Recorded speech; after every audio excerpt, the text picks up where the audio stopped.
Bonjour à toutes, ou rebonjour pour certaines. Nous allons démarrer cette conférence de 14 heures avec nos invités ici présentes et vous.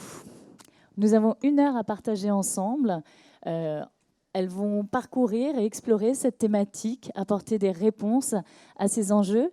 Et puis de votre côté, eh bien, à l'issue de tout cela, si vous avez également des questions, si vous avez des points sur lesquels vous voulez revenir ou des points sur lesquels vous voulez mettre un point particulier, un focus particulier, ce sera également votre moment. C'est important. Le salon, il est là pour qu'on puisse transmettre, mais également partager, être dans l'échange.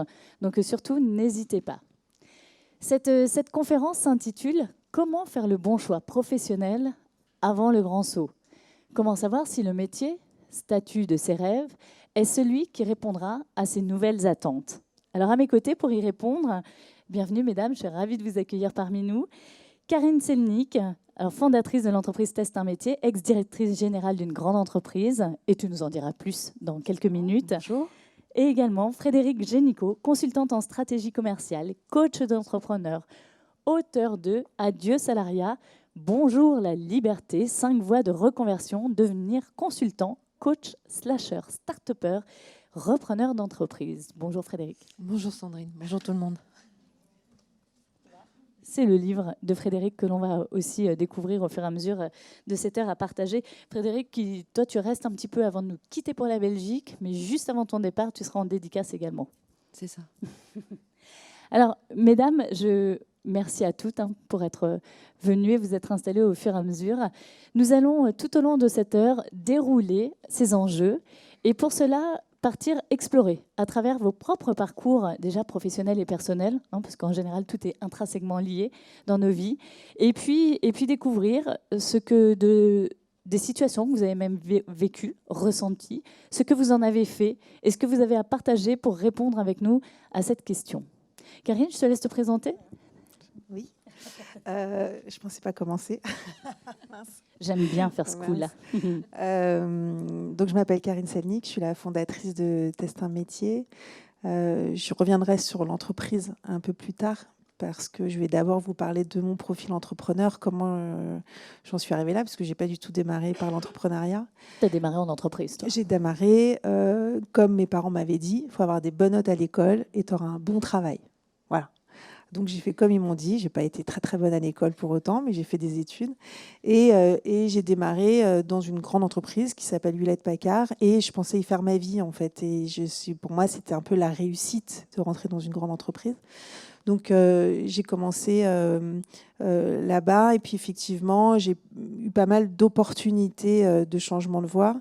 Et surtout, je garde en mémoire les mots de mon maître de stage à l'époque, puisque j'étais rentrée en stage, qui m'a dit « Tu peux faire ce que tu veux de ton travail, tu peux décider de t'amuser, comme tu peux décider de t'ennuyer derrière ton ordinateur. C'est à toi de choisir. Et je ne sais pas, moi, en tant que maître de stage, ce que tu décideras d'en faire. » Et je me dis « Waouh, c'est génial, boîte américaine, on peut faire tout ce qu'on veut. » Et donc, j'ai décidé de m'amuser. Donc, j'ai toujours pris le travail comme un jeu pour moi. Et donc, j'ai fait quelques années là-bas et il y a eu une opportunité de plan social. Je dis opportunité parce que pour moi, j'ai vu ça comme une opportunité. Ils m'ont dit, si tu t'en vas, tu as 1 an de salaire. Si tu restes, tu n'as rien. Bon, alors, je suis partie. Et pourquoi alors? Qu'est-ce qui t'a fait c'était une opportunité.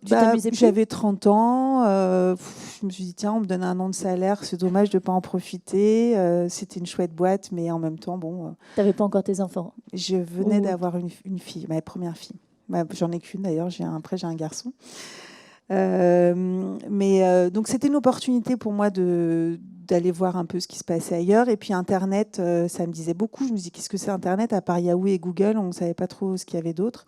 Et donc j'ai commencé à creuser un peu ces sujets-là.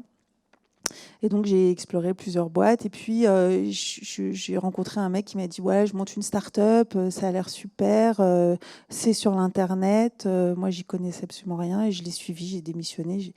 Je l'ai suivi et donc j'ai commencé à travailler dans une start-up Internet et j'y suis restée 6 ans finalement. J'ai pris la direction générale de cette start-up et je l'ai quittée à 40 ans quand on était déjà 40 personnes. Donc j'ai eu dans ma vie professionnelle plutôt des fonctions de direction du BizDev, direction générale, donc beaucoup managé. Et c'était un peu le maximum que ce qu'on m'avait dit que je pourrais faire quand j'ai démarré ma vie professionnelle. Et à 40 ans, pourquoi Et à tu 40 ans. choisis de quitter?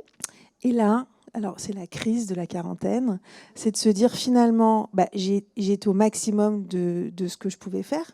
J'ai eu un bon travail, je suis bien payée, j'ai des responsabilités, mais finalement, le sens dans tout ça, il est où? Et là, à 40 ans, je commence à me poser des questions en me disant, mais finalement, moi, d'enrichir des actionnaires et de gérer les problèmes de mes 40 collaborateurs, parce que finalement, tous les matins, j'avais un seau de trucs à gérer sur mon bureau, je me suis dit, en fait, je veux plus. Et c'est là où ça s'est imposé à moi. Alors, je ne sais pas où vous en êtes, vous, dans votre envie de changement de vie, mais moi, ça s'est imposé. C'est-à-dire que je ne suis pas partie le matin en me disant, tiens, je vais démissionner, mais c'est une énième réunion avec mon patron de l'époque et qui m'a, je sais pas, d'ailleurs je sais même pas sur quel sujet il m'a entretenu. Et là je lui dis en fait je veux que ça s'arrête, je veux plus travailler dans cette structure, je veux autre chose. Et donc ça a démarré comme ça. J'ai négocié mon départ, j'ai accompagné le changement de management à l'époque et je me suis formée à quelque chose qui avait beaucoup de sens pour moi, qui était le coaching.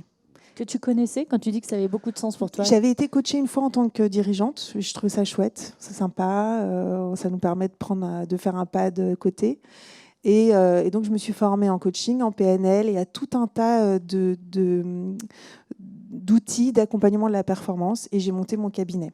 Et là, on passe de dirigeant avec 200 mails par jour à rien du tout dans son canapé. Et ça, c'est dur. Non, mais c'est quand même un état.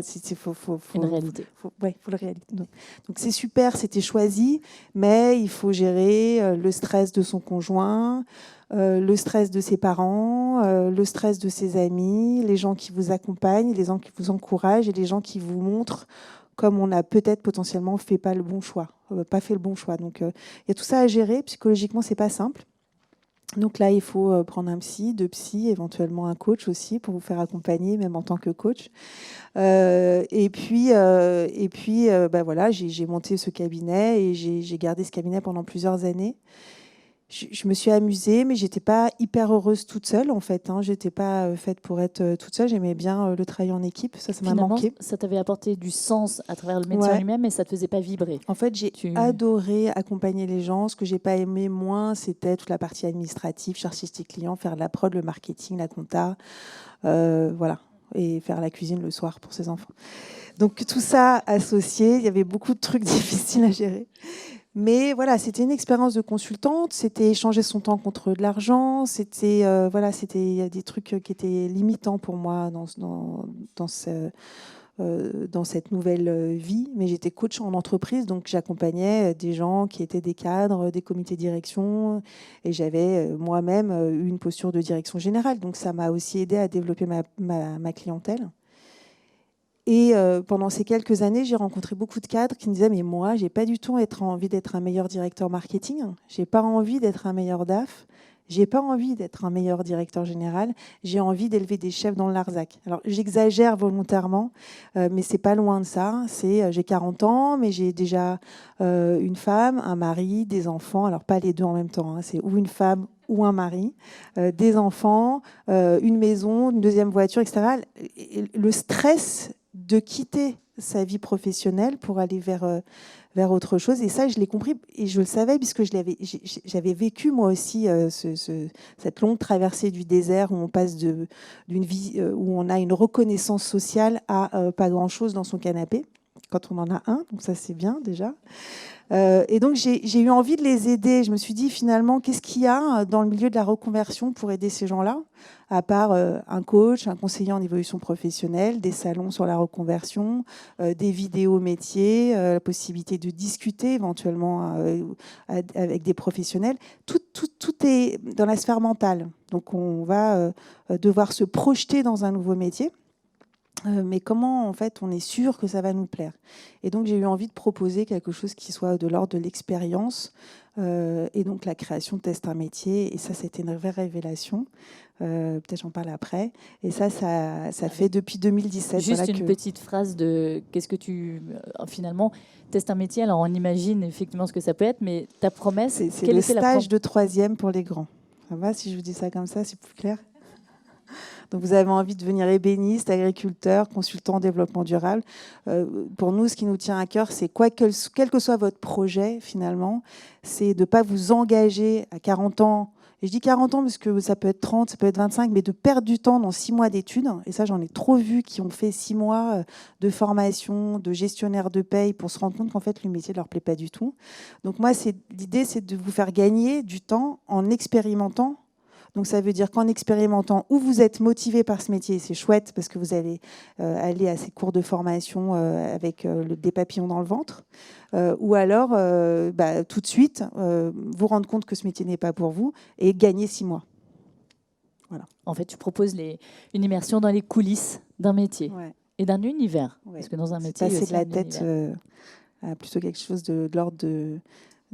Alors, il y a plusieurs cerveaux, hein. Je ne sais pas si vous êtes au courant, vous avez le mental, mais vous avez aussi le cœur, et puis il y a la partie instinctive, le reptilien. C'est est-ce que quand je suis boulanger, je rêve d'être boulanger, je fais des pâtisseries le dimanche avec mes enfants, j'adore ça, je regarde le plus beau pâtissier du monde, j'adore lire des bouquins sur la pâtisserie, mais quand je me lève à 4 heures du mat et que je fais 200 fonds de tarte par jour, est-ce que c'est toujours le même plaisir? Et que le week-end, je ne suis plus avec mes enfants. Et je ne suis plus donc avec mes enfants.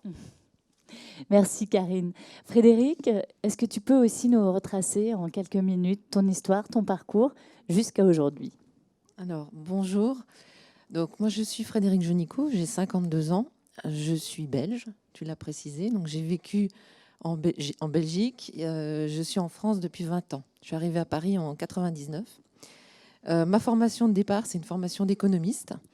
Et j'ai vraiment choisi de commencer ma carrière, mon parcours professionnel, comme je dis, sur la route, en allant visiter des hyper et des super pour vendre du fromage. Donc effectivement, c'est un choc des cultures, mais c'était un vrai choix. Cette première société, je n'y suis pas restée très longtemps, je n'étais pas très attachée. J'y allais une fois par mois, et puis j'ai changé de patron. Mon patron m'a laissé sur mon secteur parce que ça marchait très bien. Et moi, j'avais envie de faire autre chose. Donc, qu'est-ce que j'ai fait à ce moment-là? On était début des années 90. J'ai ouvert le journal. Je suis tombée sur une annonce. Et j'ai répondu. C'était Texas Instruments qui cherchait une personne pour s'occuper de la vente des produits grand public en Belgique, à savoir les calculatrices que vous devez toutes connaître, les jeux pour enfants, les imprimantes et les ordinateurs portables. Et donc, mes clients, c'était des centrales d'achat, c'est-à-dire Carrefour, Fnac, Darty, et un réseau de distribution, donc des grossistes et des détaillants. Et puis voilà, tout se passait bien. J'avais un patron qui était français à l'époque. Dans cette situation, finalement, je remplaçais quelqu'un qui était là depuis très longtemps. Donc j'ai dû tout recommencer à zéro, recréer un réseau de distribution aussi. Et puis j'ai été chassée par Compaq. Compaq crée une division grand public et est venu voir chez Texas, il y avait des gens qui pouvaient finalement répondre à certaines fonctions chez eux. Et je suis arrivée chez Compaq, et chez Compaq, j'ai fait du business développement. Donc là, je bouge déjà, je ne suis plus vraiment dans la vente. Je suis plutôt dans le business développement. J'ai exercé chez Compaq des fonctions marketing aussi, où je me suis intéressée aux bases de données, aux études de marché. Et moi, j'avais un rêve. À 30 ans, je voulais être assise à la table des directeurs.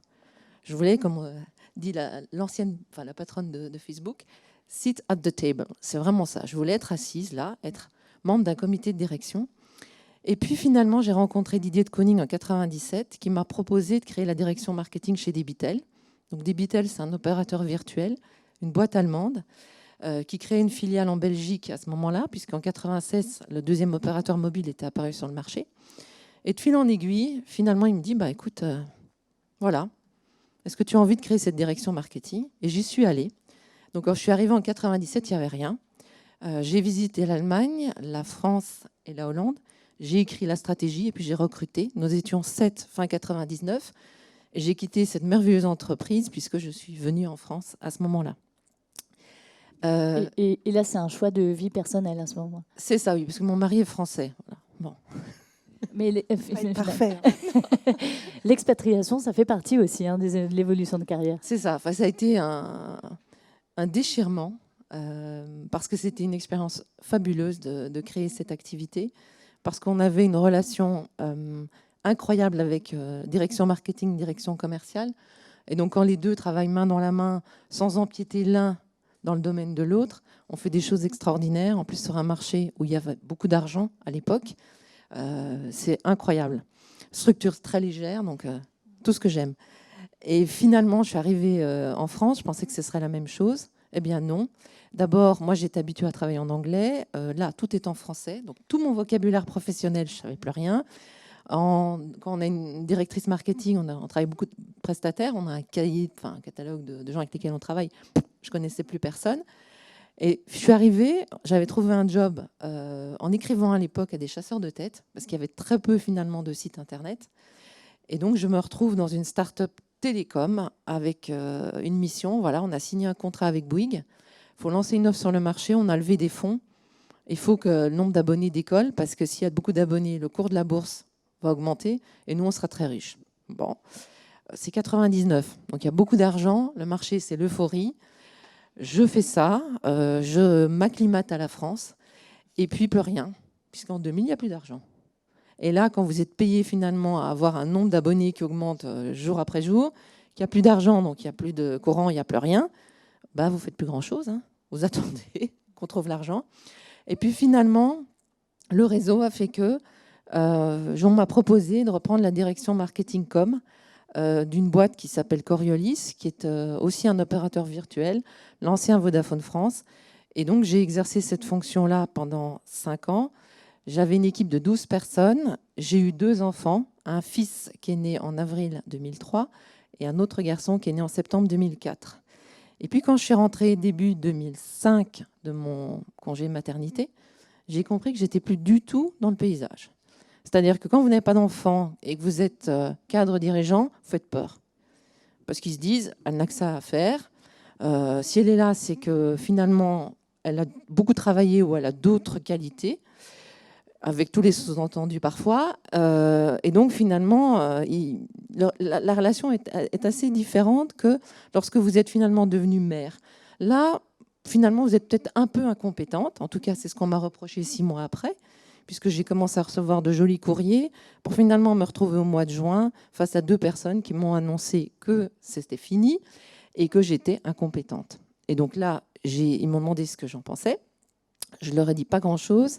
Et j'ai donc attaqué au prud'homme et j'ai gagné 2 ans après pour un licenciement abusif. Voilà. Là, j'avais 40 ans. C'est ça? Oui, à peu près. J'allais avoir 40 ans. Et à 40 ans, j'avais comme un objectif qui était de monter ma boîte, en tout cas d'avoir une activité d'indépendante.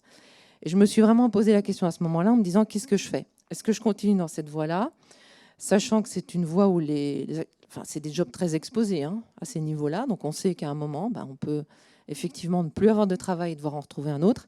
Mais surtout, je faisais beaucoup de politique. Plus de 50% de mon job, c'était parler, discuter avec des collègues, avec mon patron, vendre mes projets, récupérer des budgets pour mon équipe, aussi convaincre de ne pas faire certaines choses que je ne pensais pas pertinentes. Et donc, j'ai choisi, il y a quelqu'un qui a écrit, j'ai choisi de faire, en fait. J'ai choisi vraiment l'action. Moi, je suis quelqu'un qui adore penser quelque chose et le faire. Et quand on me demande, mais pourquoi vous avez choisi d'entreprendre ?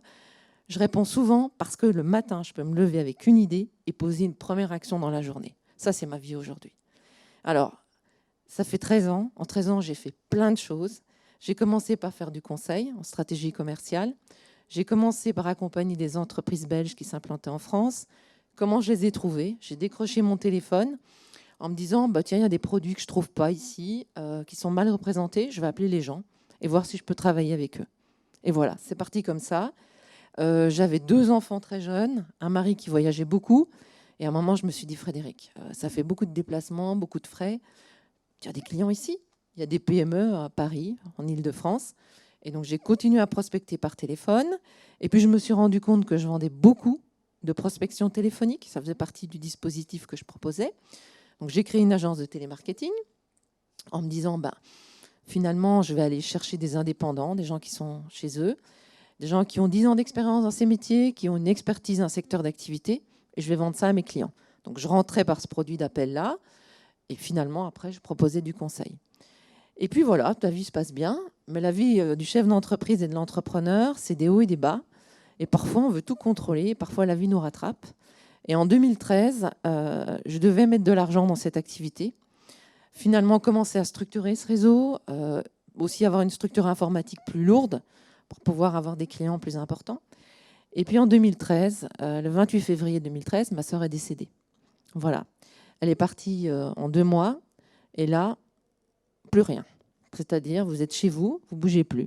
Il n'y a plus rien qui marche. C'est le choc. Alors effectivement, c'est concomitant avec la réflexion sur est-ce que j'investis dans cette activité. Finalement, j'ai décidé de ne pas mettre d'argent dans cette activité. Cette activité aujourd'hui n'existe plus puisque je n'ai plus prospecté, j'ai servi mes clients. Et je n'ai pas choisi d'aller dans cette direction-là parce que j'aimais monter des projets. Mais toute la partie qui était de consolider, un petit peu ce que tu racontes, c'est pas vraiment ce qui me plaît. Et puis j'ai commencé à chercher, j'ai continué à faire du conseil. Ça a été long. J'estime qu'aujourd'hui, ça fait 7 ans que le livre que j'ai écrit clôture une certaine période de ma vie. Et je me rends compte aujourd'hui que moi, mon quotidien, c'est de faire plein de choses différentes. Donc je suis consultante, je suis coach, c'est-à-dire que j'accompagne des indépendants aussi pour leur permettre de trouver plus de clients. Donc là, mes clients sont des consultants et des coachs qui ont déjà lancé une activité mais qui ne marche pas comme ils voudraient. Et puis j'écris, ça c'est une grande activité, enfin quelque chose qui me porte. J'écris des articles et puis j'ai écrit ce livre-là. Donc je peux continuer encore. Et tu as créé une communauté d'indépendants. Voilà, exactement. J'ai vu, Frédéric, que tout à l'heure, tu voulais réagir quand Karine parlait. Tu te souviens de quoi il s'agissait ? Comme je dis souvent, j'ai une expression, c'est que entreprendre, c'est toujours gratter la terre. Voilà, peu importe ce que vous faites, demain, vous décidez d'être consultante et en fait, finalement, de faire le métier que vous avez fait, mais dans un format d'indépendant, on a tous démarré comme ça. Et en fait, ce qu'il faut bien comprendre, c'est qu'on parle toujours de l'entrepreneuriat en mettant des choses extraordinaires en avant. Souvent, on pivote, tu pourras peut-être en parler. Et puis, on a tous commencé en grattant la terre. Et les clients qu'on a au départ ne sont pas les clients qu'on a après. Voilà. Oui, le modèle change et même nos produits et nos offres changent.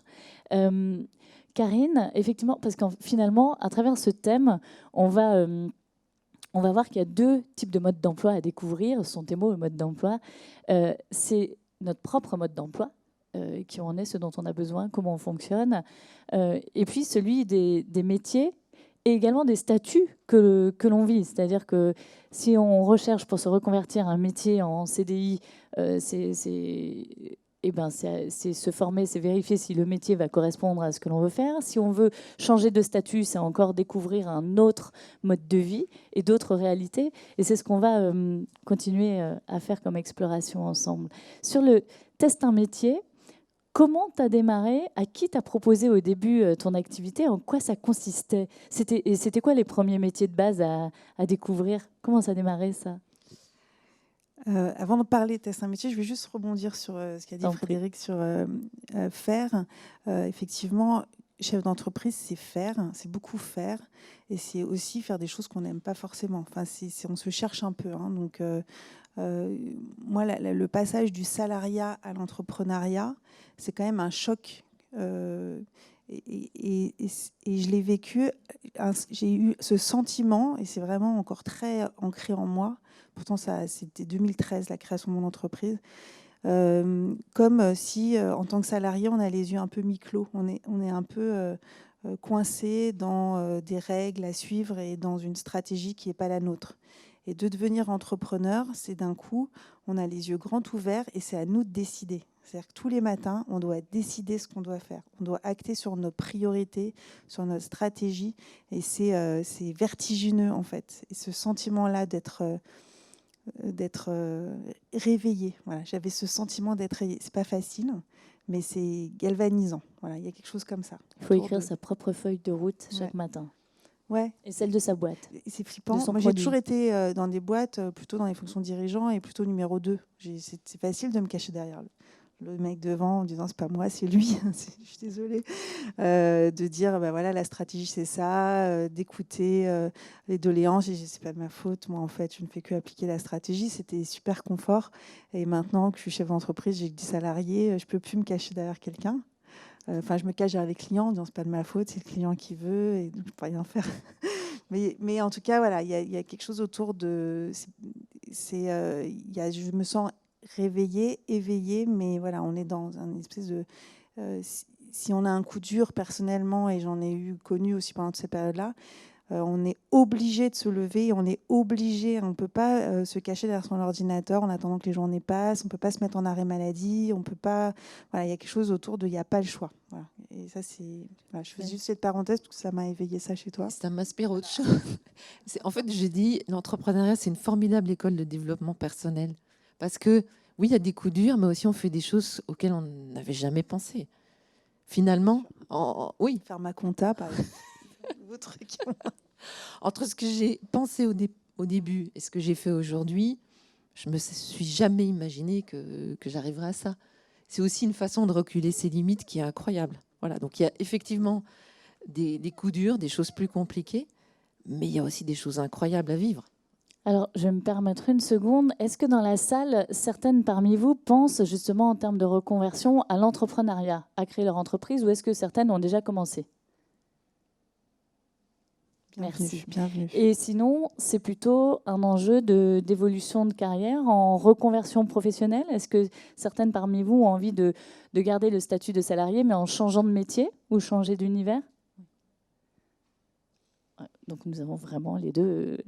Et sinon, il y a du retour, du retour à l'emploi, retrouver un emploi, mais dans ce que vous faisiez. Non, on est vraiment sur la reconversion. Super. Et ben on est en plein dedans. C'est parfait. Ok, tu veux répondre alors sur le statut. Alors, oui, et juste avant, je voudrais juste, en fait, finalement, faire un petit focus pour chacune d'entre vous. Eh ben, comment ça résonne, cet enjeu, faire le bon choix professionnel avant le grand saut? Parce que vous nous avez raconté votre parcours. Et justement, comment ça résonne en vous aujourd'hui, ces termes?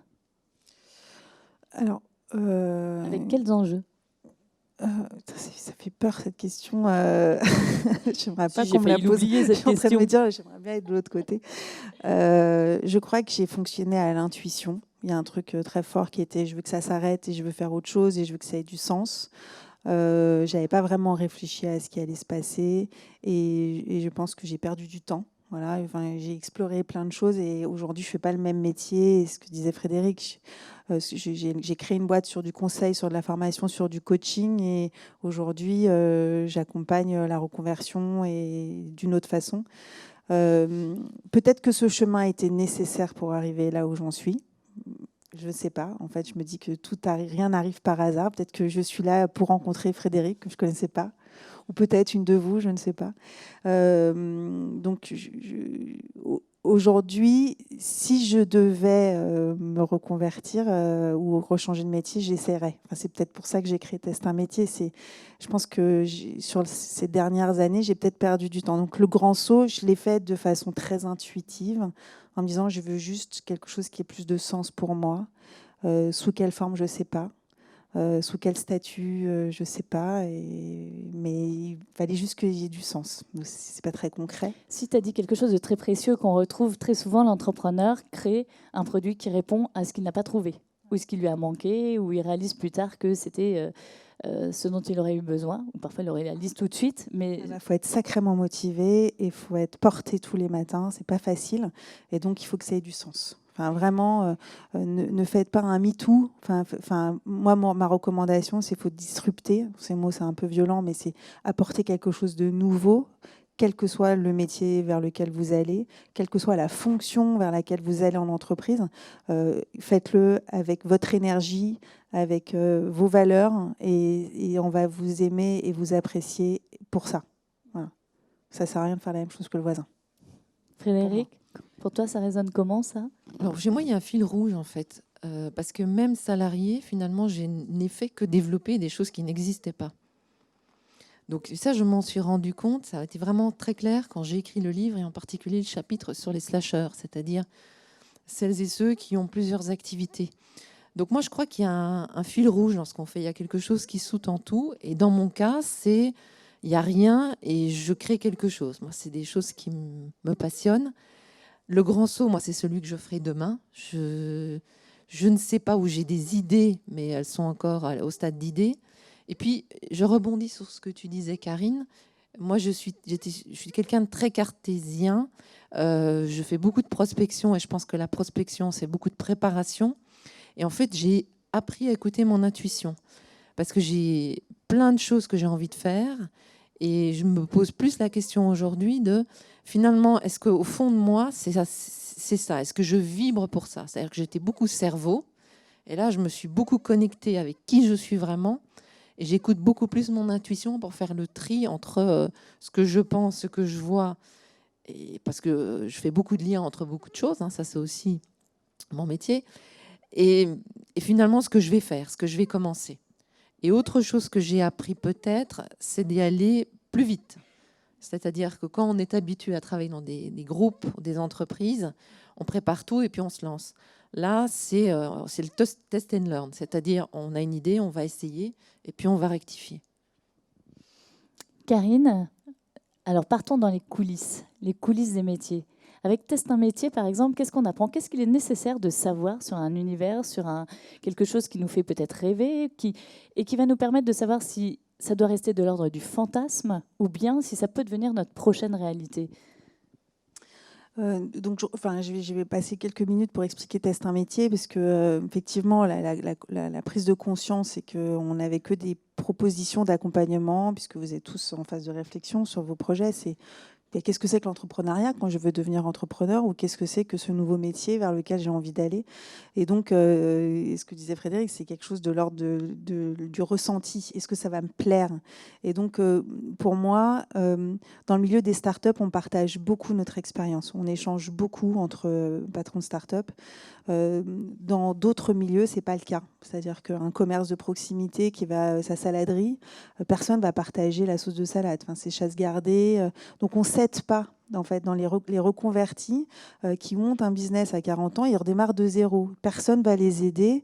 Et donc, ceux qui ont déjà 20 ans d'avance, puisqu'ils ont créé leur business à 20 ans, eux, ils ont déjà 20 ans d'expérience, ils ont des choses à raconter, ils ont des écueils, ils ont des réussites. Et ce que j'avais envie de proposer à ces personnes qui intègrent un nouveau secteur ou un nouveau métier, c'est de partager l'expérience de ceux qui y étaient déjà pour gagner en rapidité, parce qu'on n'a plus les 20 ans d'erreurs à faire dans un nouveau secteur. Donc, ce que je demande aux personnes qui accueillent nos testeurs, c'est vraiment un partage sur ce qu'ils ont fait, comment ils l'ont fait, ce qu'ils ont, sur quoi ils ont échoué, comment ils ont fait pour développer leur activité, qui est un vrai partage de professionnels à personnes motivées pour rejoindre une activité. Donc, c'est vraiment sur des valeurs de transmission, de partage qu'on vient sélectionner nos tuteurs. Et pour les candidats, les testeurs. Les testeurs, tuteurs, c'est bête comme chou, mais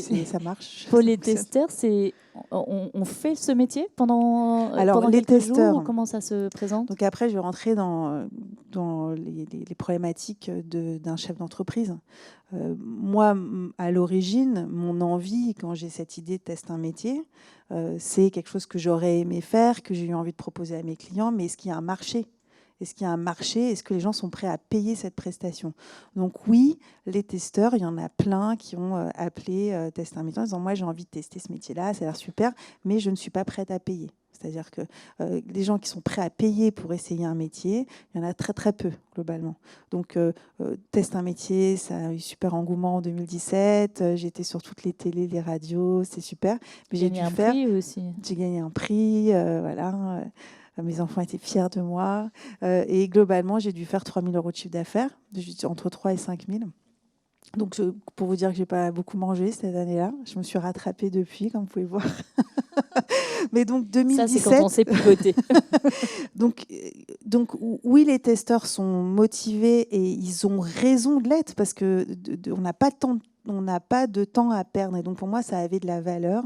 Et aujourd'hui, en tout cas, en France, alors peut-être pas dans d'autres pays, en tout cas, le principe de tester des métiers n'existe pas ailleurs non plus.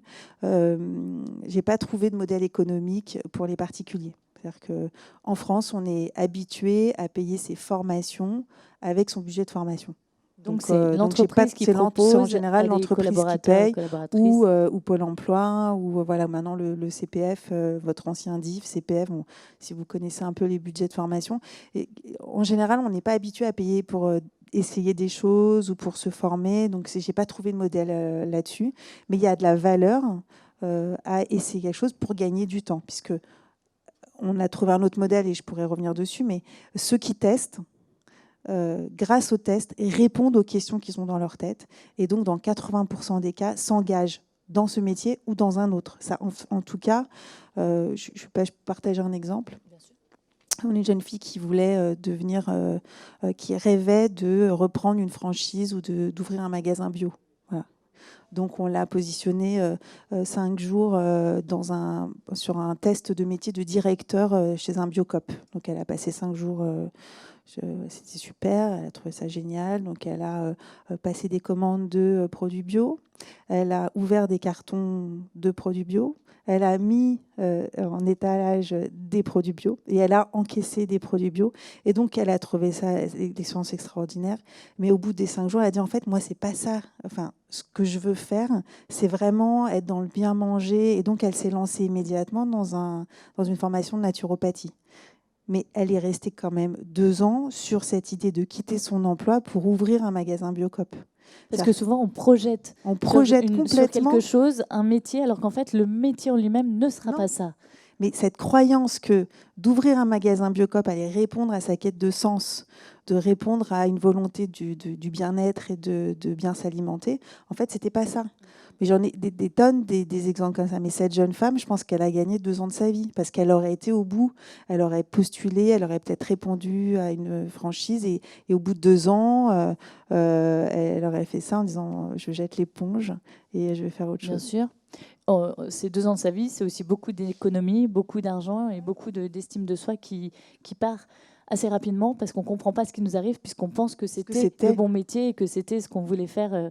Et on a du mal à faire le lien entre le fantasme et la réalité. J'avais entendu une fois l'exemple d'une femme aussi qui était directrice marketing, qui a tout plaqué parce que sa passion, c'était l'ébénisterie, et qui était devenue ébéniste et qui a adoré la formation et le métier en lui-même. Sauf que c'était 6 mois de l'année au minimum dans le froid. Parce que dans l'atelier... Fleuriste, on peut parler de fleuriste. Exactement. Pareil, hein. Et que ça, en fait, elle n'y arrive pas. Physiquement, elle ne peut pas. Et que là aussi, elle aurait gagné, mais un temps fou, parce qu'en plus, après, c'est un deuil encore plus grand quand on s'est lancé que de le faire en amont suite à un stage en immersion. Voilà. Et toi, Frédéric, c'est à travers ton livre et ta communauté aussi d'indépendants, finalement, c'est un peu également ce partage en immersion à travers les modes d'emploi de ce que l'on peut trouver sous ces appellations d'entrepreneurs, de slasheurs, de consultants. Qu'est-ce qu'il était important pour toi de partager à travers ces modes d'emploi ? D'abord expliquer aux gens, enfin d'abord, avant de pousser à l'action et de proposer une action, c'est expliquer, rendre les choses simples et évidentes. Voilà, moi, je pense qu'on ne peut agir que si on comprend pourquoi on le fait. Donc ça, c'est la première chose. Et puis moi, je trouve qu'entreprendre, c'est formidable. Moi, j'y ai trouvé ma voie. Maintenant, ce n'est en aucun cas au prix de ne pas vivre décemment. C'est-à-dire, c'est aimer ce que l'on fait et en vivre. Ça, c'est très important. Même si je le reconnais, ça passe pendant un certain temps par investir, trouver des clients et récupérer après un niveau de rémunération qu'on a pu avoir. Donc, effectivement, il y a cette notion de il faut que je trouve des clients. Je le dis très clairement, c'est important. Souvent, on se dit, on va entreprendre et on n'a pas l'impression, j'entends peu qu'on parle de vente, qu'on parle de prospection, qu'on parle de négociation, si ce n'est pour ajouter directement manipulation, mentir, etc. Non, je crois que c'est formidable d'aller chercher des clients. Je crois que c'est formidable de vivre de ce qu'on sait faire. C'est une façon aussi de se rendre compte de la valeur qu'on apporte à ses clients. Moi, je suis toujours surprise de voir mes clients quand je les quitte. Leur vie, elle a changé. Et en fait, c'est ce déclic-là. Surtout quand on est consultant coach, on se vend soi finalement. C'est se rendre compte que quand on part, la vie n'est plus la même, et pour soi et pour son client. Et donc, le livre est très orienté vente, quelque part, ou en tout cas d'avoir une action pour réussir son lancement et développer son entreprise. Il est très orienté transparent, c'est-à-dire chaque terme nous permet de décrypter, de comprendre ce qui se trouve derrière. Pour aller dans ton sens, je vais me permettre, moi j'ai fait effectivement une formation à l'entrepreneuriat générique sous 5 jours, et effectivement, on ne m'a jamais parlé de ce mot vente. Mais c'est très bien d'être expert dans un domaine. Mais en fait, si personne ne le sait, ou si on n'ose pas aller le dire, ou si on n'ose pas le vendre derrière, on reste sur son canapé en se disant « Oups, j'ai de moins en moins de sachets de pâtes », et même ça va être compliqué. Et qu'il y a un truc dont on ne parle jamais, c'est cette vente, c'est l'argent, et il y a un produit. Et on nous parle beaucoup d'entrée de jeu, de tout ce qui est statut et tout, mais qui arrivera plus tard si on a la chance d'avoir décroché des clients. Et qu'en fait, moi, ce que j'aurais aimé savoir, en tout cas qu'on me dise à ce moment-là, c'est garde ton argent et va faire une formation de vente, va voir si tu as des techniques, si ça te plaît après. Parce que ça aussi, ça fait partie des coulisses. Si ça te plaît d'aller vendre ton produit, et c'est-à-dire se vendre soi, parce que quand on est entrepreneur, on incarne aussi son produit, pour vérifier là si c'est aussi au quotidien quelque chose qui me plaît ou pas, ou si c'est trop compliqué. Alors moi, je fais un peu la même chose que toi, c'est-à-dire qu'aux personnes qui se disent tiens, ça me tente, je sais pas, j'ai envie, je leur propose de passer une journée avec un consultant, si ils ou elles ont envie d'être consultants, avec un coach, avec quelqu'un qui a repris une entreprise, pour voir le quotidien de cette personne-là. Quand on est consultant, on est une experte. Enfin, quand on est consultante, on est une experte, mais on a surtout une vie où on réalise des missions, on est seul, souvent chez soi, parfois dans un bureau, dans un espace de coworking, mais on travaille quand même seul. On n'est pas habitué à travailler seul. Dans l'entreprise, on voit du monde. Quand on reprend une entreprise, généralement, c'est une entreprise qui est plutôt entre 20 et 50 salariés. Quand on a été dans un grand groupe, on n'a pas été habitué à faire différentes activités tout au long de la journée. Quand vous reprenez, le matin, vous allez être directrice générale. À midi, vous allez faire l'accueil téléphonique, parce que la standardiste ou la secrétaire qui prend le téléphone, elle va déjeuner. Et le soir, vous pouvez faire de la logistique. Donc c'est ça aussi, c'est voir ce que c'est le quotidien et le concret de la vie de l'entrepreneur. Maintenant, ce que je voudrais dire aussi, c'est qu'aujourd'hui, moi, je constate qu'il y a des gens qui essayent l'entrepreneuriat et puis qui retournent au salariat. Ça, il faut le dire, ça existe. Et ben, ces gens-là, ils trouvent très vite un boulot, mais très vite. Pourquoi? Parce que je me suis posé la question. Parce qu'ils ont appris une chose, c'est à travailler leur réseau. Dans la partie, je trouve des clients, je cherche à développer mon activité, on va à un moment se poser la question de comment activer son réseau. Et on va s'y former, on va s'habituer à demander ce que l'on cherche. Et donc, à partir d'un moment où on se dit, finalement, c'est peut-être pas pour moi, j'ai besoin d'avoir une certaine récurrence, un revenu qui est sûr, parce que ma situation familiale a évolué, etc. Eh bien, le fait d'être passé par ce moment de l'entrepreneuriat où on a pris conscience qu'on avait un réseau et on a trouvé comment l'activer justement pour trouver des clients, eh bien, on va pouvoir utiliser cette compétence nouvelle pour retrouver un job de salarié. Et ça va très vite. Quand on se lance et qu'on fait le choix de revenir dans le salariat, on a également, effectivement, à partir de là, compris ce qui ne nous correspondait pas. Et ça procède de cette, comme dans Test un métier, ou bien ça peut nous conforter dans un choix, malgré les difficultés, ou bien ça nous permet de se dire ça, je n'en veux pas, ça n'est pas pour moi. Finalement, faire le bon choix, on en a parlé beaucoup ce matin, c'était la connaissance de soi. C'est faire, que pensez-vous chacune d'être accompagnée? En tout cas, toi, tu as été coach, tu t'accompagnes aussi, mais de se dire, tiens, je veux faire le bon choix, je me pose des questions, j'ai des idées. J'ai une amie qui est également coach, qui travaille en entreprise. Quand elle a quitté, elle s'est dit spontanément, moi, ce que j'adore, parce qu'on lui a dit, qu'est-ce que t'aimes? Ah, ce que j'adore, c'est les enfants. Je vais travailler avec des enfants, je vais ouvrir une crèche. Mais en fait, elle s'est faite accompagner à ce moment-là. Et dans son accompagnement, on lui a dit, bah, ouvrir une crèche, mais tes clients, ça va être qui, les enfants? Ah non, les parents. Ah ouais, mais j'ai plus envie de ces rapports-là et tout. Et en fait, ça lui a permis de comprendre que oui, il y a à la fois la passion, il y a des choses qui nous attirent, mais que le métier qu'on fera derrière sera encore différent. Est-ce que, quand par exemple on fait test un métier ou quand tu es avec ta communauté d'indépendants, les personnes se font également accompagner à côté? Est-ce que c'est important de prendre du recul, de ne pas être seul face à ce type de choix et d'émotions? On en a parlé, c'est aussi beaucoup d'émotions dans cette période-là. Et ce n'est pas évident à chaud d'avancer avec ses propres émotions. Moi, en tant que coach, je ne peux pas dire le contraire, hein, puisque j'ai eu des fonctions dirigeantes et là, je me rends compte de la solitude du dirigeant. C'était compliqué. J'ai découvert le coaching à cet endroit-là. Je me suis formée en coaching. Et donc, quand je fais la bascule entre être coach et j'ai l'idée de tester un métier, j'ai pris un coach moi-même pour me faire accompagner sur la création de tester un métier. Donc pendant 6 mois, 1 an, j'ai bossé à la fois sur la création de Love Test un métier et en parallèle de quoi j'étais coach pour d'autres gens. Mais j'ai toujours pris un challenge, quelqu'un qui pouvait me challenger un peu.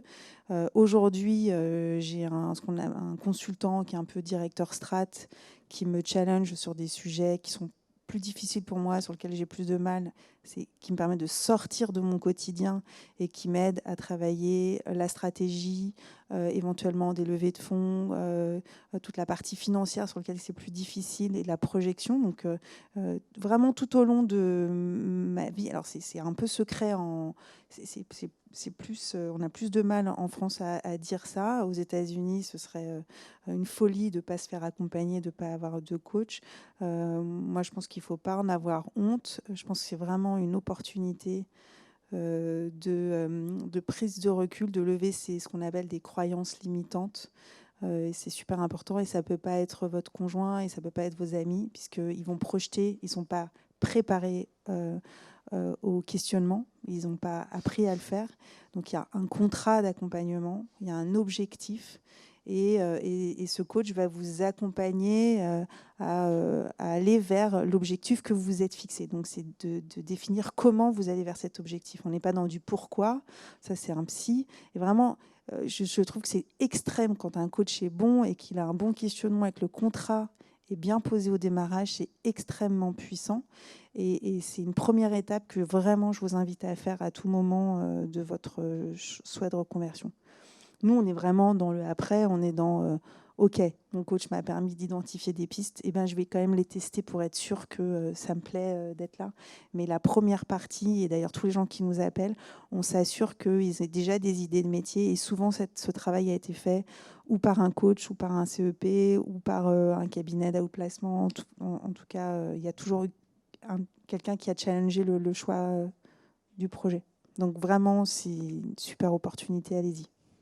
Frédéric? Alors moi, dans les consultants et les coachs que je rencontre, la majorité se font accompagner en situation d'urgence.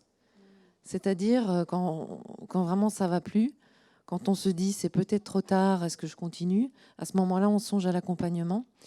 Alors pourquoi?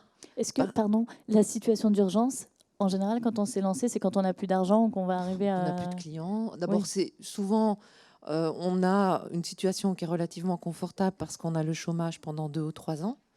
Donc on se dit, ben, on va essayer un certain nombre de choses. Il y a comme si, parce qu'on a fait un choix de sens, il faut essayer soi-même, il faut être très fort, il faut tout savoir faire tout seul, et il faut tout apprendre.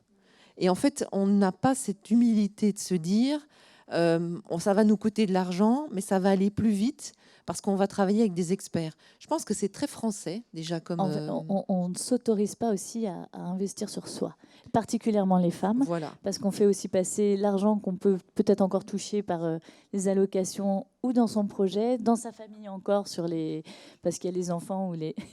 Merci beaucoup. Et qu'effectivement, un homme... spontanément, ira plus facilement se coacher tout de suite, se faire coacher et miser financièrement sur lui, et une femme beaucoup moins. Alors, il y a le grand truc, c'est, mais Frédéric, prends soin de toi, va chez le coiffeur, va chez l'esthéticienne. Non, prendre soin de soi, c'est aussi s'autoriser un accompagnement. C'est ça. Alors que l'homme va, lui, clairement choisir de se faire accompagner parce qu'il veut faire évoluer sa carrière. Donc, il y a... Et puis, je pense qu'on se dit, bah, j'ai fait ce choix, il faut que je l'assume, il faut que je sache tout faire. Non. Il y a un petit côté sacrifice, des moments.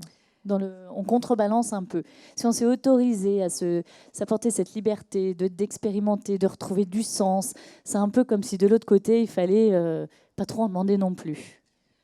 Dans les freins limitants, d'ailleurs. Oui. Ça me fait... Alors, juste peut-être pour donner 2 exemples de ce que moi j'ai mis en place, puisque toi, tu parlais de ce consultant stratégique. Moi, j'ai ce que j'appelle une Dream Team. Donc, ça n'est ni ma famille, ni mes proches, ni mes amis. Ce sont des personnes, des professionnels que j'ai croisés en France et en Belgique, qui sont bienveillants. Et quand j'ai un sujet où je me dis oui, mais peut-être non, ça gratte un peu. Je pense que tu vois, Karine. Ça me gratte souvent. Voilà. Et ben, hier matin, par exemple, j'étais sur un sujet. J'ai contacté une de ces personnes la semaine dernière en lui disant « Écoute, là, j'ai un sujet à discuter ». Et j'ai finalement passé 1 heure avec elle à exposer ce sujet-là. Et elle m'a dit ce que les gens me disent souvent, mais tu connaissais la réponse. En fait, c'est juste l'exprimer, le dire à voix haute, et les choses sont beaucoup plus claires. Voilà, donc ce sont des gens que je vois parfois souvent, parfois très souvent, mais le fil se rétablit toujours.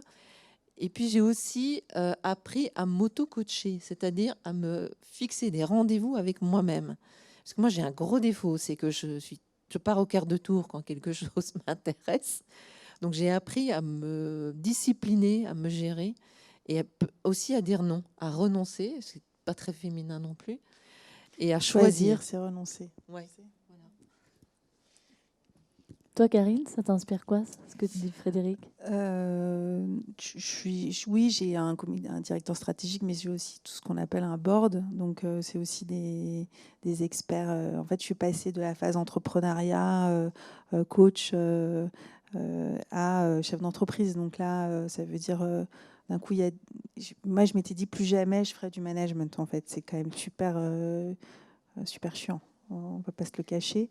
Et donc, je m'étais dit plus jamais. Et puis, voilà, je suis portée par quelque chose de plus grand que moi. J'ai envie de transformer le monde de l'emploi. J'ai envie d'accompagner la mobilité. C'est quelque chose vraiment qui me tient à cœur et qui me porte. Et donc, je ne peux pas y aller toute seule. Je suis obligée de créer une équipe parce que je veux pas transformer une personne, mais plusieurs et beaucoup, et travailler avec des grands groupes, puisque donc, on a parlé du pivot.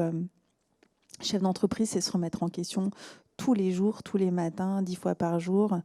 C'est aussi accepter dans des petites structures que la priorité du lundi matin puisse se transformer, non pas le vendredi à 16h, mais parfois le lundi à 11h du mat.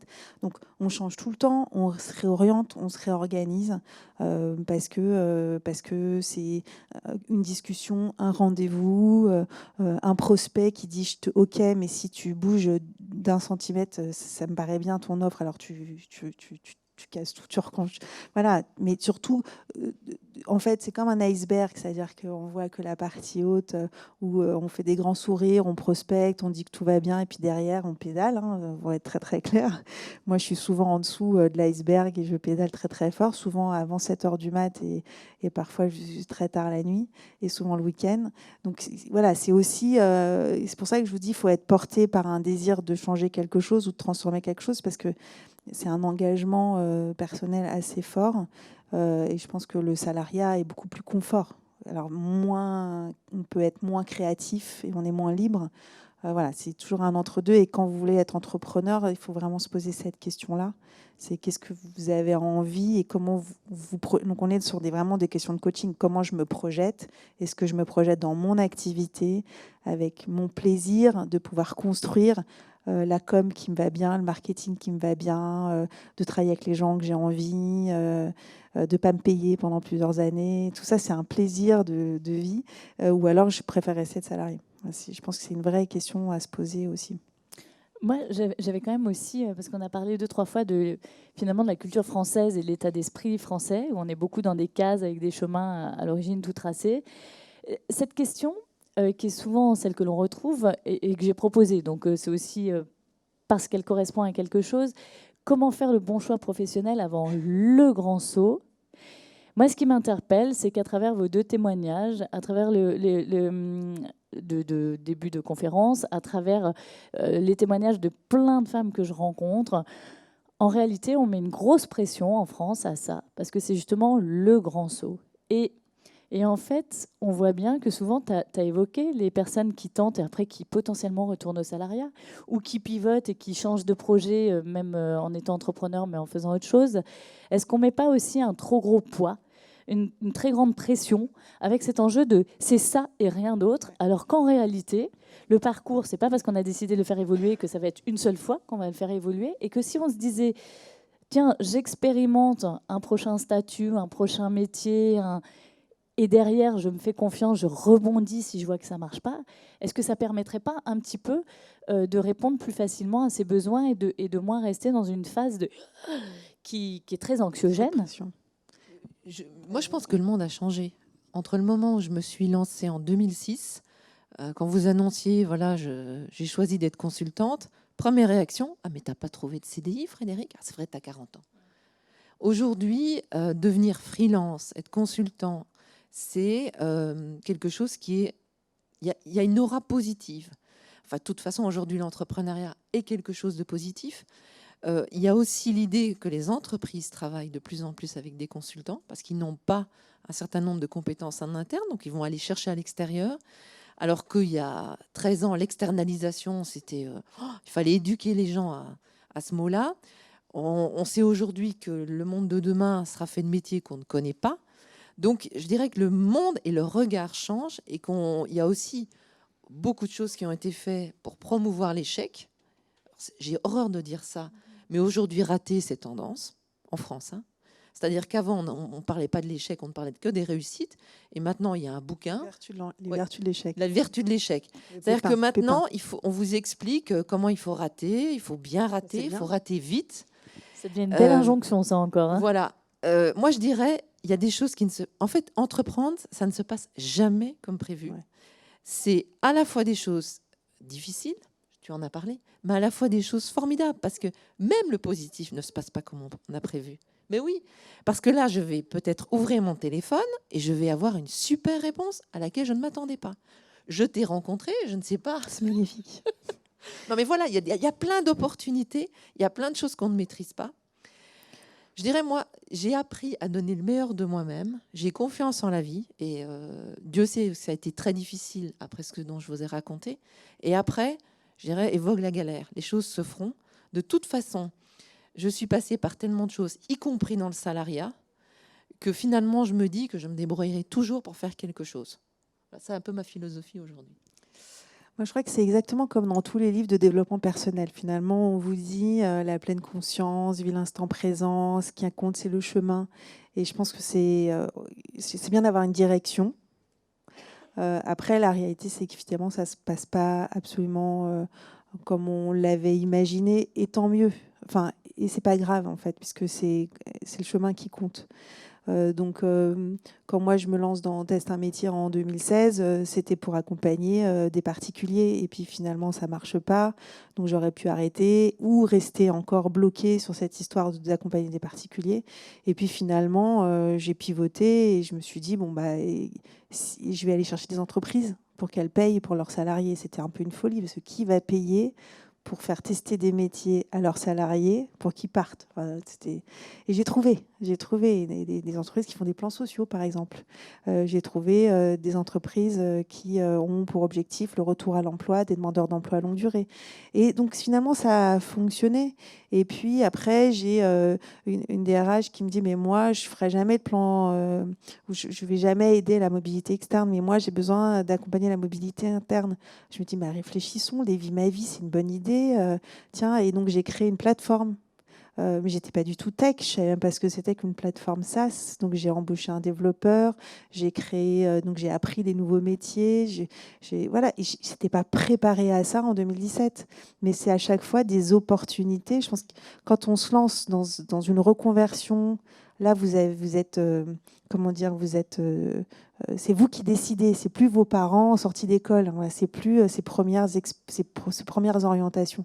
Donc quand vous êtes en mesure de décider pour vous, et je pense que ça c'est la vraie chance qu'on peut se proposer si vous êtes là, si vous la proposez, donc bravo déjà, c'est de rester les yeux ouverts et de saisir des opportunités. Et Teste un métier, pour moi, ça a vraiment évolué par des rencontres, par des opportunités marché, parce que avant tout, faut gagner, il faut gagner sa vie, il faut que je puisse payer mes salariés, il faut que je puisse me payer moi. Donc, avant tout, je suis aussi dans cette alerte rouge qui est qui va m'acheter ma prestation. Et donc, peut-être que je me suis... dans mon plan, elle était rouge et violette, et que si à la fin, elle est bleue et verte, c'est OK, quoi. Voilà.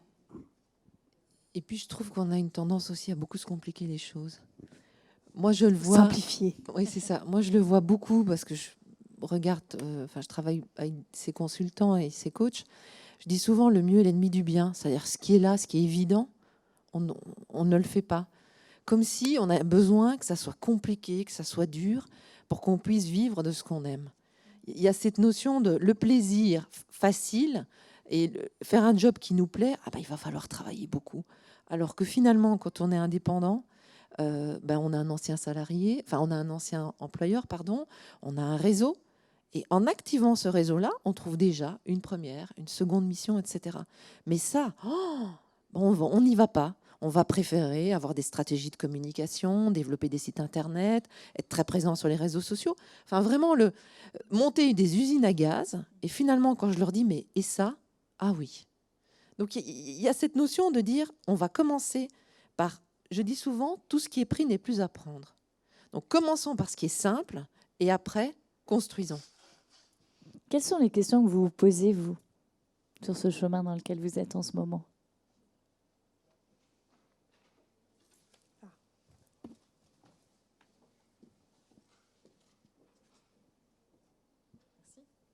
Bonjour, moi c'est Louise, j'ai 30 ans. Je suis en reconversion professionnelle. J'étais dans le secteur textile pendant plus de 10 ans et je me reconvertis dans les métiers du bien-être. Et en fait, là, s'offre à moi plusieurs choix. J'hésite entre naturo, sophro. Je pars en Inde là pour me former au yoga. Voilà. Donc, et en fait, je ne sais pas trop comment prendre la bonne décision sans me disperser, en fait, parce que j'ai envie de tout faire finalement. Donc la réponse est pas évidente, mais... C'est quoi la bonne décision? Est-ce qu'il y en a En fait, je me dis que si je fais tout en même temps, je risque de me disperser. Et donc je me limite peut-être, hein, mais voilà la question que je me pose, après vous avoir écouté, et puis même moi. Alors, il y a effectivement l'aspect vous. Qu'est-ce qu'au fond de vous, vous avez envie? Et je pense que Karine vous posera les questions que le coach pourrait vous poser. Moi, je vais vous répondre en termes plus économiques. C'est-à-dire qu'à partir du moment où vous êtes identifié à une activité précise, vous êtes facilement recommandable. Là, j'entends naturo, sophro et yoga. Je me dis, je vous recommande pourquoi. Il vaut mieux être expert, référent sur un segment bien précis, ce qu'on appelle la niche dans la littérature entrepreneuriale, parce qu'au moins, quelqu'un me dit, je cherche une naturo à Lille. Je vais dire, bah oui, voilà, je connais quelqu'un. Donc, moi, je dirais, économiquement, il vaut mieux être sur un segment bien précis et être l'experte de ce segment-là. Maintenant, je ne sais pas si ça correspond à qui vous êtes. Ou créer un nouveau métier qui permet d'englober tout ça. Non, mais je crois que Frédéric a raison, c'est-à-dire que quand on change de secteur, vous rassurez pas votre entourage. Voilà. Donc, quand je suis passée de DG d'une boîte à coach, personne ne m'a recommandé en tant que coach parce que tout le monde s'est dit ah, c'est bon, encore une lubie, Karine, elle va revenir dans son ancien métier, elle était commerciale, DG, bon, qu'est-ce qu'elle nous fout d'être coach, quoi. Enfin, je veux dire, bon. Et donc, mes premiers clients, ça n'a absolument pas été mon réseau, mais absolument pas. Par contre, au bout d'1 an, 2 ans, ils se sont dit, en fait, c'est sérieux, elle a vraiment envie de faire ça. Et donc, j'ai commencé à avoir des clients de mon réseau précédent. Mais mes premiers clients, j'ai été les chercher toute seule. Donc, si c'est pour être recommandé, je pense que Frédéric a raison. Il faut un message clair, simple et compréhensible par votre entourage. Et surtout, sentir que vous êtes super aligné sur ça et que vous savez faire. Parce que la problématique quand on se reconvertit, c'est que vous n'êtes pas encore super expert. Et donc, vous faites un peu flipper votre entourage parce qu'ils ont dit on ne va pas la recommander puisqu'elle ne sait pas vraiment faire. Enfin, bon. Donc, il faut mentir un peu. En tout cas, c'est de l'assertivité, c'est une espèce de confiance en soi et de se conforter sur l'idée qu'on sait super bien faire de la sophro. Voilà.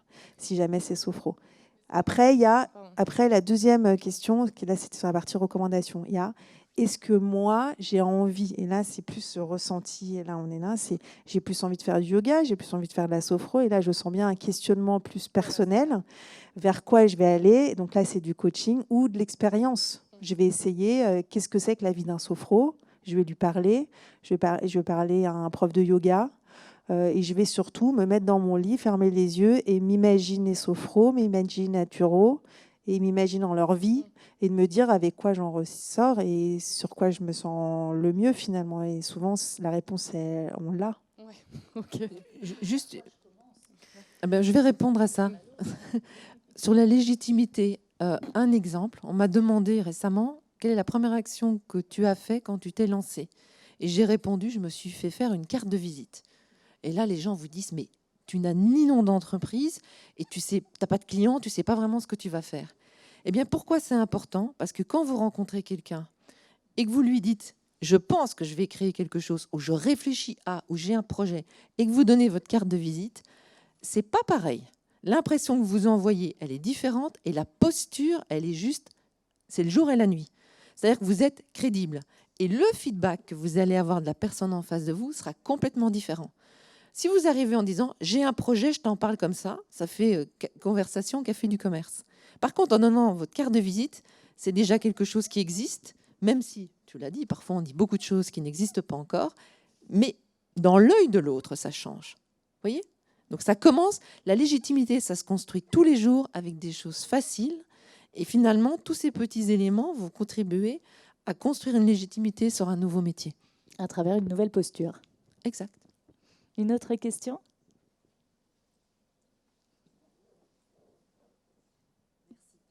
Bonjour, je m'appelle Anne. Alors moi, je suis enseignante et j'ai une question concrète pour Madame Selnik.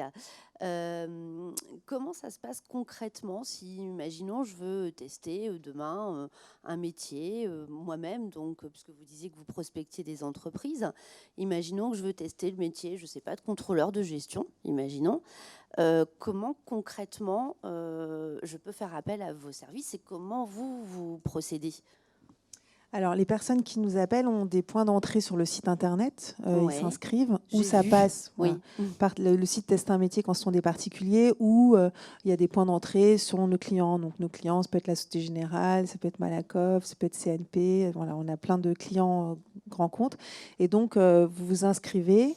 En nous disant un peu le projet, donc contrôleur de gestion à Lille, plutôt dans à telle durée, puis quelle tâche j'ai envie de voir, puisqu'on est encore sur un retour à l'emploi.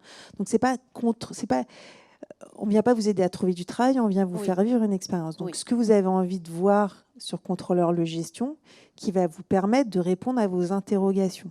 Donc concrètement, j'ai envie de voir si ça me plaît ce métier en faisant telle ou telle tâche. Donc là, sur Rome, vous avez les tâches décrites sur le site Rome qui sont associées à chacun des métiers.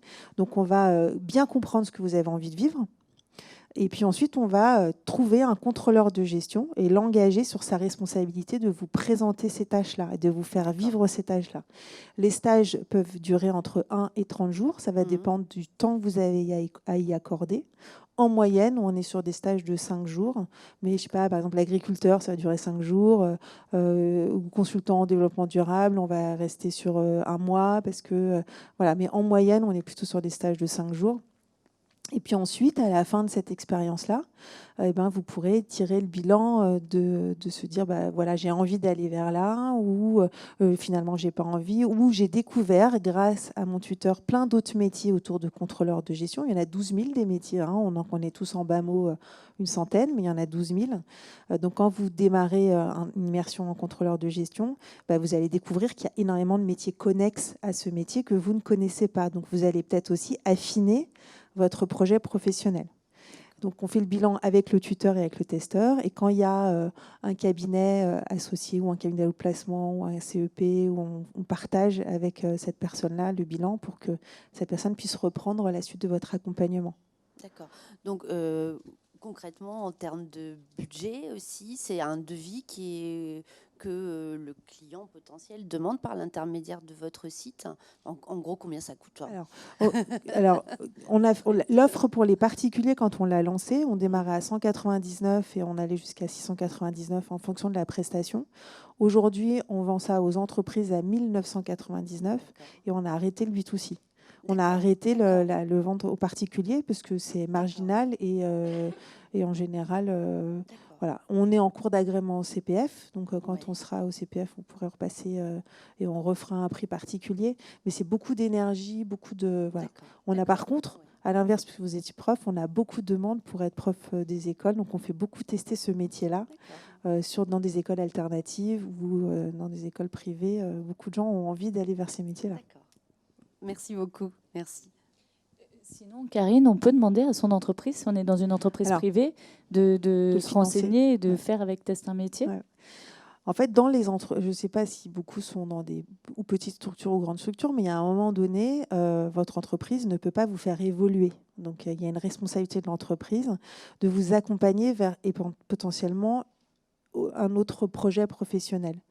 ces budgets-là peuvent être pris sur leur budget de formation et le plan de formation, puisqu'on est une entreprise avec un numéro d'agrément.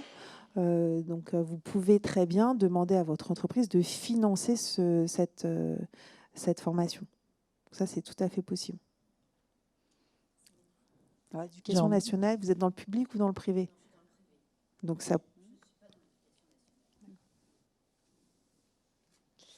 J'ai un peu empiété sur le temps, hein, mais s'il y a une dernière question, n'hésitez pas et on la prendra.